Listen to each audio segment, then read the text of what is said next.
दोस्तों, इस नज़ारे को ज़रा ध्यान से देखिए। दोस्तों, आपको जानकर यह आश्चर्य होगा कि पद्मनाभ स्वामी मंदिर के इस रहस्य का पता आज तक नासा के वैज्ञानिक भी नहीं लगा पाए हैं। यह नज़ारा जो आपने अभी देखा वह साल में सिर्फ 2 बार होता है और इसे देखकर पूरा विज्ञान जगत आज भी हिला हुआ है। उनकी समझ में यह नहीं आ रहा कि आखिर ऐसी चीज़ का निर्माण प्राचीन काल में आखिर कैसे कर लिया गया, क्योंकि ऐसा करना प्राचीन काल के लोगों की बस की बात ही नहीं थी। दोस्तों, इस वीडियो को पूरा ज़रूर देखिएगा, जिससे आपको घर बैठे भगवान विष्णु की कृपा भी प्राप्त होगी और आप इस मंदिर के रहस्यों को भी जान पाएंगे, जिसे नासा के वैज्ञानिक आज तक नहीं समझ पाए हैं। नमस्कार दोस्तों, स्वागत है आपका आपके अपने YouTube चैनल लोक भ्रमण में।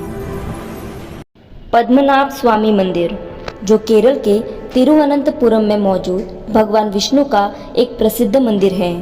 भारत के प्रमुख विष्णु मंदिरों में शामिल यह ऐतिहासिक मंदिर तिरुवनंतपुरम की पर्यटक स्थलों में से एक है। इस मंदिर के गर्भगृह में भगवान विष्णु की विशाल मूर्ति विराजमान है। रोजाना हजारों भक्त दूर दूर से यहाँ पर आते हैं। इस प्रतिमा में भगवान विष्णु शेष नाग पर शयन मुद्रा में विराजमान हैं। मान्यता है कि तिरुवनंतपुरम नाम भगवान विष्णु की अनंत नामक नाग के नाम पर रखा गया है। यहाँ पर भगवान विष्णु के विश्राम अवस्था को ही पद्मनाभ कहा जाता है। मान्यता है कि सबसे पहले इसी स्थान से भगवान विष्णु की प्रतिमा मिली थी, जिसके बाद यहाँ पर मंदिर का निर्माण करवाया गया। भगवान विष्णु को समर्पित पद्मनाभ मंदिर को त्रावणकोर के राजाओं ने बनवाया था, जिसका जिक्र 19वीं शताब्दी के ग्रंथों में आता है। यहाँ पर माता लक्ष्मी की मूर्ति भी विराजमान है। पद्मनाभ स्वामी मंदिर का गर्भगृह एक पत्थर की पट्टी पर स्थित है और मुख्य मूर्ति, जो लगभग 18 फुट लंबी है, उनको 3 अलग अलग दरवाज़ों से देखा जा सकता है। पहले दरवाजे से सर और छाती दिखाई देती है, जबकि हाथों को दूसरे दरवाजों और पैरों को तीसरे दरवाजे से देखा जा सकता है। मंदिर के मौजूदा स्वरूप को 18वीं शताब्दी में बनाया गया था। त्रावणकोर के राजाओं ने 1947 तक राज किया। आज़ादी के बाद इसे भारत में विलय कर दिया गया, लेकिन पद्मनाभ स्वामी मंदिर को सरकार ने अपने कब्जे में नहीं लिया। इसे त्रावणकोर के शाही परिवारों के पास ही रहने दिया गया। मंदिर के गलियारों में अनेकों स्तंभ बनाए गए हैं, जिन पर सुंदर नक्काशी की गई है, जो उसकी भव्यता को 4 चांद लगा देती है। दोस्तों, वैसे तो इस मंदिर की जब भी कोई बात करता है तो वह इस मंदिर के अंदर बने सीक्रेट चैम्बर की बात करता है, जिसे आज तक खोला नहीं जा सका। परंतु उस विषय में आज हम बात नहीं करेंगे। हम बात करेंगे इस मंदिर के उस राज के बारे में, जो सालों से या तो कह दीजिए सदियों से सिर्फ यहाँ पर 2 बार ही दिखाई देता है। इस नज़ारे को ज़रा गौर से देखिए।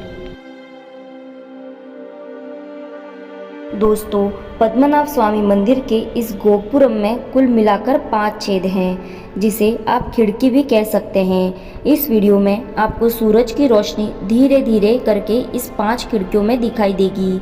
यही वह रहस्य है जिसे देखकर नासा के वैज्ञानिक भी यह समझ नहीं पा रहे हैं कि आखिर ऐसा कैसे होता है। चलिए इसे थोड़ा विस्तार से जान लेते हैं। दरअसल इन खिड़कियों से आने वाली रोशनी सूरज की रोशनी है, जो हर 5 मिनट में इन सारी खिड़कियों से होकर गुजरती हैं। दोस्तों, आपको जानकर और भी आश्चर्य होगा कि ऐसा नज़ारा सिर्फ यहाँ पर साल में 2 बार होता है। आपको यह भी जानकर आश्चर्य होगा कि इस खिड़की से गुजरकर दूसरी खिड़की तक जाने वाली रोशनी का टाइमिंग सटीक 5 मिनट का होता है। सूरज की रोशनी ऊपर वाली खिड़की से गुजरते हुए नीचे वाली खिड़की यानी कि 5 खिड़कियों से होकर साल में सिर्फ 2 बार गुजरती है। जब देश के जाने माने वैज्ञानिकों को यह बात पता चली तो वे यहाँ पर रिसर्च करने पहुँचे, और जब उन्होंने रिसर्च किया तो उनके पैरों तले ज़मीन खिसक गई। उन्होंने अपनी रिसर्च में पाया कि ऐसी घटना साल में 2 दिन यानी करीबन 21 मार्च से 22 सितंबर तक होता है। उन्होंने जब इस पर डीप रिसर्च की तो पता चला कि इन दोनों दिनों में दिन और रात की अवधि एक समान होती है। इस दिन सूरज ठीक पूर्व से उगता है और पश्चिम में डूब जाता है। जब यह कैलकुलेशन नासा के वैज्ञानिकों ने देखी तो उनके होश उड़ गए। उन्होंने अपने रिसर्च में यह भी पाया कि यह मंदिर सटीक तौर पर पूरब और पश्चिम की रेखा पर मौजूद है। इतनी कमाल की इंजीनियरिंग आज के दौर में भी कर पाना मुश्किल है, या तो कह दीजिए लगभग नामुमकिन है। दोस्तों, हमारे देश में ही कुछ ऐसे वर्ग हैं जो हिंदू विरोधी हैं। वह हमेशा से यह कहते आए हैं कि हमारे भारत को विज्ञान और इंजीनियरिंग की शिक्षा अंग्रेज़ों ने दी, लेकिन यह मंदिर तो तब बना था जब अंग्रेज़ों का अस्तित्व ही नहीं था। दोस्तों, यह वीडियो आपको कैसा लगा कमेंट बॉक्स में अपनी राय ज़रूर दें और हमें सपोर्ट करने के लिए इस वीडियो को लाइक और चैनल को सब्सक्राइब ज़रूर कर दीजिएगा।